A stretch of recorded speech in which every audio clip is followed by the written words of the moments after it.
रूस और यूक्रेन युद्ध से जुड़ी बड़ी खबर आ रही है। पुतिन की शर्तों के सामने सरेंडर करने से ज़ेलेंस्की ने साफ मना कर दिया है। दरअसल पुतिन ने एक दिन पहले कहा था कि अगर यूक्रेन हथियार डाल देता है तो रूस युद्ध रोक देगा, लेकिन इस प्रस्ताव को ज़ेलेंस्की ने पहले की तरह नामंजूर कर दिया। इतना ही नहीं, उन्होंने रूस पर जवाबी कार्रवाई करने के लिए अपने सैनिकों का हौसला बढ़ाया, जिसके बाद रूस ने भी कीव समेत कई शहरों पर हमले तेज कर दिए।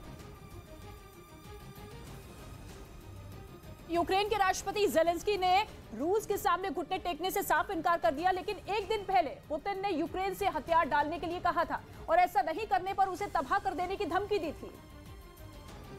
लेकिन ज़ेलेंस्की ने इन धमकियों को नजरअंदाज कर दिया। इससे पहले भी रूस यूक्रेन को घुटने पर लाने के लिए उसके कई शहर तबाह कर चुका है, लेकिन यूक्रेन अपनी जमीन बचाने के लिए लोहा ले रहा है।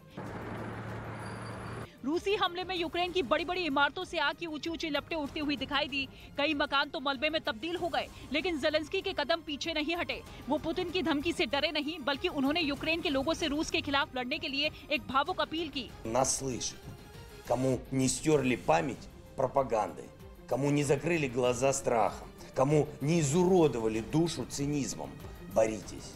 यही नहीं, उन्होंने अपनी सेना का हौसला बढ़ाते हुए कहा कि रूस की मंशा कभी कामयाब नहीं होगी।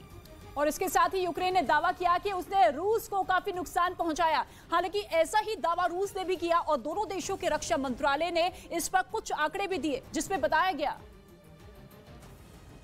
युद्ध में अब तक यूक्रेन की सेना ने रूस के 44 लड़ाकू विमान और 48 हेलीकॉप्टर मार गिराए, जबकि रूस ये कह रहा है कि उसने यूक्रेन के 90 लड़ाकू विमान और 68 रडार स्टेशनों को ध्वस्त कर दिया।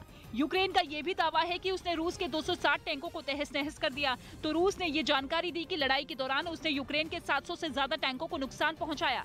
दावा तो ये भी है कि अब तक यूक्रेन ने रूस के करीब 11,000 सैनिकों को ढेर कर दिया है।